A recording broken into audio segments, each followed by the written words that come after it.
Bersatunya Perdana Menteri Israel Benjamin Netanyahu dan Presiden Amerika Serikat Donald Trump membuat Iran dan Hamas dalam situasi terancam. Kepada Iran, Netanyahu telah berjanji menyelesaikan pekerjaan melawan Teheran. Sementara AS menyebut Hamas harus diberantas dan tidak boleh berlanjut sebagai kekuatan militer. Apa yang mendasari AS dan Israel akan terus memerangi Hamas dan Iran? Simak selengkapnya dalam video berikut.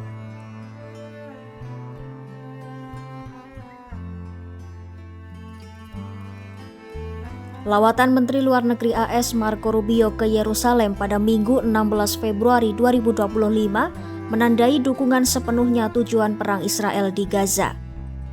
Usai bertemu dengan Netanyahu, Rubio menyebut Hamas harus dilenyapkan dan diberantas. Menurut Rubio, jika Hamas masih berdiri menggunakan cara kekerasan, maka perdamaian hanya akan menjadi sebuah kemustahilan. Rubio juga tidak terima jika Hamas menjadi kekuatan militer atau pemerintah. Hamas cannot continue as a military or government force. And frankly, as long as it stands as a force that can govern or as a force that can administer or as a force that can threaten by use of violence, peace becomes impossible. They must be eliminated. They must be eradicated. Senada dengan Rubio, Netanyahu juga bilang akan melenyapkan kemampuan militer Hamas dan kekuasaan politiknya di Gaza. Israel pun bertekad akan membawa pulang semua sandera dan memastikan bahwa Gaza tidak akan pernah lagi menjadi ancaman bagi Israel. Netanyahu juga mengancam gerbang neraka di Gaza bisa terbuka kapan saja jika Hamas tidak membebaskan semua sandera yang tersisa. I want to assure everyone who's now listening to us, President Trump and I are working in full cooperation and coordination between us. We have a common strategy, and we can't always share the details of this strategy with the public, including when the gates of hell will be opened, as they surely will if all our hostages are not released until the last one of them. Israel is determined to achieve all the war objectives we set after the horrific attack on October 7th, the worst attack on Jews since the Holocaust. We will eliminate Hamas's military capability and its political rule in Gaza. We will bring all our hostages home, and we will ensure that Gaza never again poses a threat to Israel.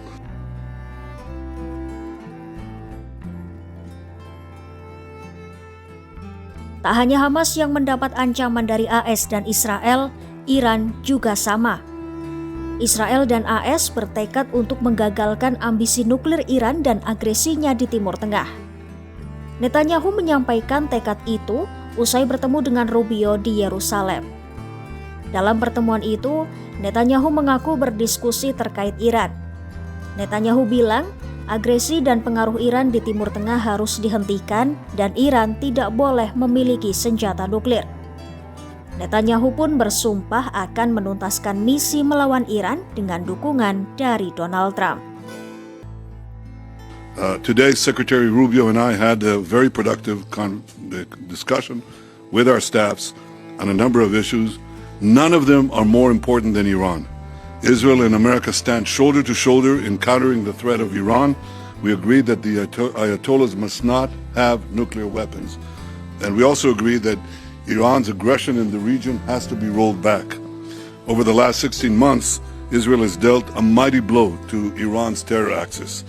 Under the strong leadership of President Trump and with your unflinching support, I have no doubt that we can and will finish the job.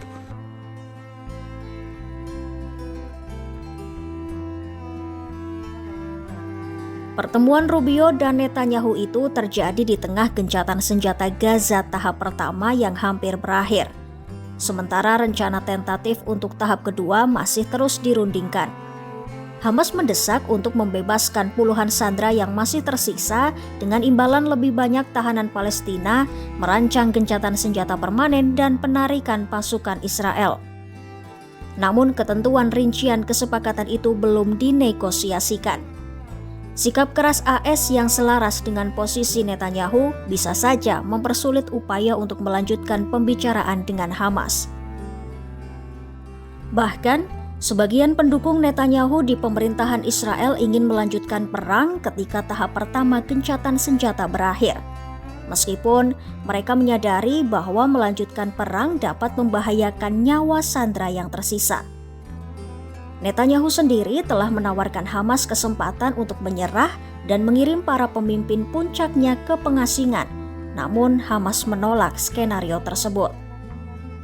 Di tengah ketidakpastian mengenai masa depan kesepakatan gencatan senjata ini, kantor Netanyahu mengatakan pihaknya akan mendiskusikan tahap kedua dengan Kabinet Politik Keamanannya pada Senin 17 Februari 2025.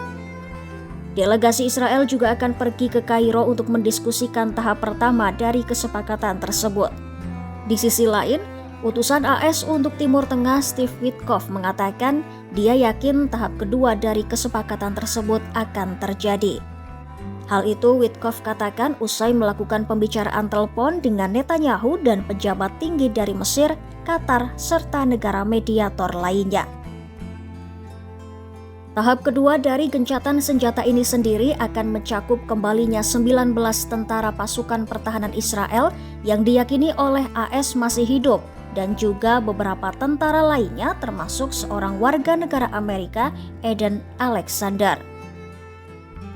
Sementara itu, militer Israel menyebut pihaknya melakukan serangan udara pada Minggu 16 Februari 2025 pagi terhadap orang-orang yang mendekati pasukannya di Gaza Selatan.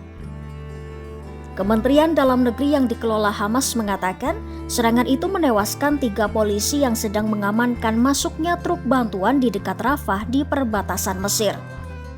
Hamas pun menggambarkan serangan itu sebagai pelanggaran serius terhadap gencatan senjata dan menuduh Netanyahu berusaha menyabotase perjanjian tersebut.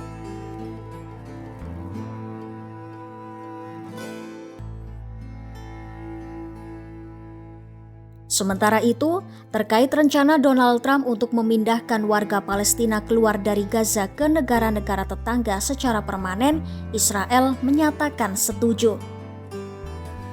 Meskipun sekutu dan musuh AS sama-sama mengecam rencana Trump di Gaza, namun Netanyahu justru menyambut baik rencana itu dengan mengatakan ia dan Trump memiliki strategi bersama untuk masa depan Gaza.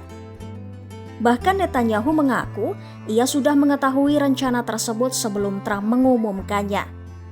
Menurut Netanyahu, rencana Trump itu menjadi solusi untuk masa depan Gaza. Itulah sedikit informasi mengenai alasan Israel dan AS akan terus memerangi Iran dan Hamas.